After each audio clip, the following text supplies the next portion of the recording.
Bon, papa, on monte au Zawa,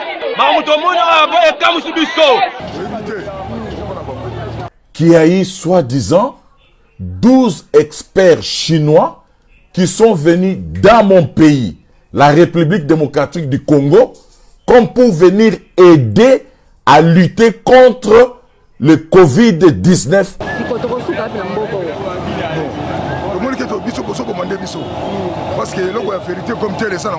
Mais soyons sérieux, s'il vous plaît. Soyons sérieux. Qu'est-ce que les Chinois ont déjà fait du bon en Afrique en général et surtout en RDC? Ça fait 2 semaines que je suis masque. Masque, tous les compatriotes congolais ouvrent les yeux par rapport à ce qui est en train de vouloir se passer dans mon pays. Mais notre gouvernement, franchement, même notre gouvernement, je ne comprends rien. Que quelqu'un m'aide à comprendre.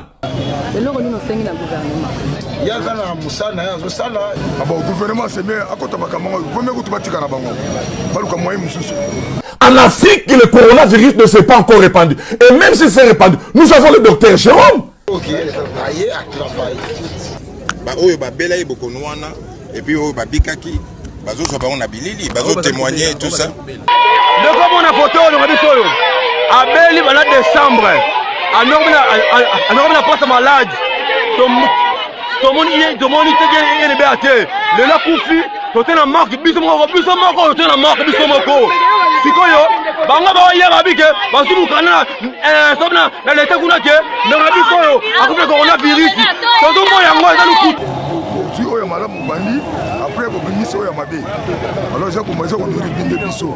Il y a quelque chose de bizarre qui est caché derrière.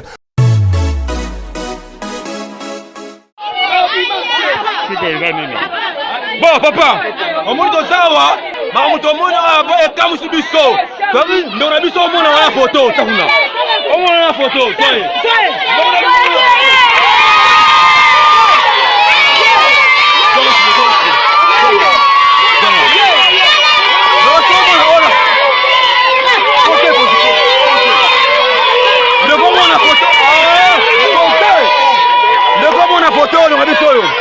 À Beli, voilà décembre. À normala poste malade.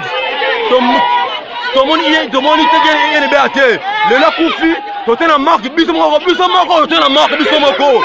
Sikoyo, banga ba ya babike, basu kana sobna na leta kuna ke, na biso yo, akupe corona virus. Tout mo yango eza lukuta. Ba na biso.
Et puis babikaki bazo soba on a bilili bazo témoigner tout ça.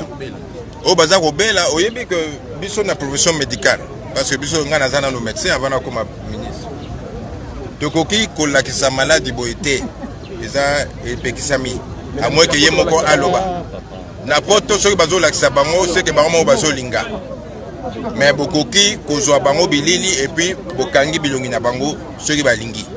Mais boye ba ke na mutuna no eloko ngoloba boye ba ke malade wana ezali bato bazo soko ke na matadi oza journaliste et investigation ke na matadi komona bango ke na isasa komona bango misusu bazo kufa misusu bazo bika donc biso neti ki seza penza ya oza confirmé te il faut tout ça la prévention, tout ça la mini prévention. Il y a un autre Koloba na Lingala.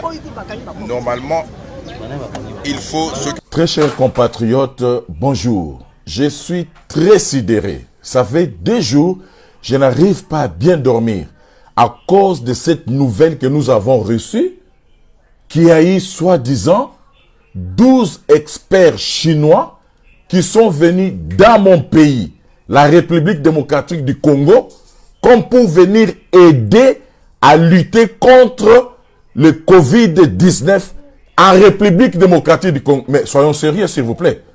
Soyons sérieux. Qu'est-ce que les Chinois ont déjà fait du bon en Afrique en général et surtout en RDC? Dites-moi, qu'est-ce que les Chinois ont déjà fait de bon en République démocratique du Congo? Je vais vous lire. Le 13 mars, 9 experts chinois sont arrivés depuis le 13 mars à Rome, à bord d'un avion spécial. Depuis le 13 mars, ils sont arrivés au total de 9 en Italie. Qu'est-ce qu'ils ont fait de spécial en Italie? Le nombre de morts en Italie ne fait que s'augmenter. En Italie, il y a eu 31 368 morts. Qu'est-ce qu'ils ont fait? Et en République démocratique du Congo, comment ils se précipitent? Mais notre gouvernement, franchement, même notre gouvernement, je ne comprends rien. Que quelqu'un m'aide à comprendre. En Afrique, le coronavirus ne s'est pas encore répandu. Et même s'il s'est répandu, nous avons le docteur Jérôme, qui a aidé les pays comme Madagascar.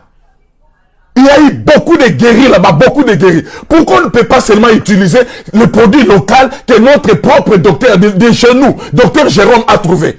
On fait venir un avion spécial avec, soi-disant, 12 experts chinois pour venir aider un pays. Vous trouvez ça vraiment sérieux? Frères et sœurs, vous trouvez ça vraiment sérieux? Pourquoi en Italie? Pourquoi en France? Pourquoi en Espagne? Pourquoi partout dans les pays où le coronavirus a été plus de 20 000? En Espagne, plus de 27 000.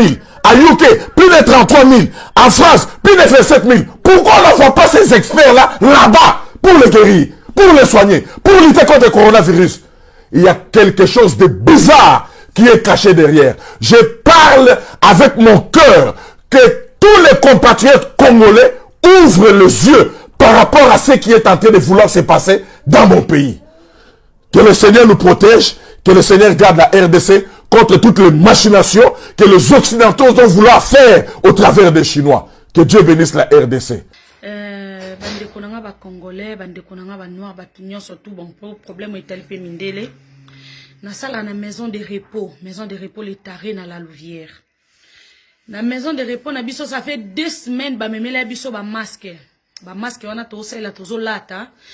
Ba masque wana nzoke zaki nango bien tele on a salité ba collègue nango ba bengi ngai ba sali ba vidéo parce que ba boko sala ba masque na pendant 2 semaines to travailler nango ba masque na zaki bien te ba masque na za nango ba masque zo protéger bisoté et pendant que tozo sala ba masque wana toza kokota nango na ba chambre ba isolement toza na contact ya bat o baza malade mais biso tozaki na ba masque wana mais ba masque na zaki mabe naza na bana nanga na kacha ndaku na mobile nanga naza na famille nanga nazo kende na maison de repos parce que babito sunga to fa na banda ko kende ko sa to kende ko sala tozo ke ko sala pendant que toza exposé peuple en Nzambe tala to sambela batu nyonso babi même bato ba hôpital bato basala na ba hôpital biso ba noir tant tozo ke na hôpital bozo mona nde bazo débrancher biso tout Nzamba za ko épargner biso tozo yebate toko kufa parce que comment ba cause ba masque o eza protéger te ba pesa biso toza na contact na bako bino bobi ko sana bako koko ataza malade bisa ko comprendre te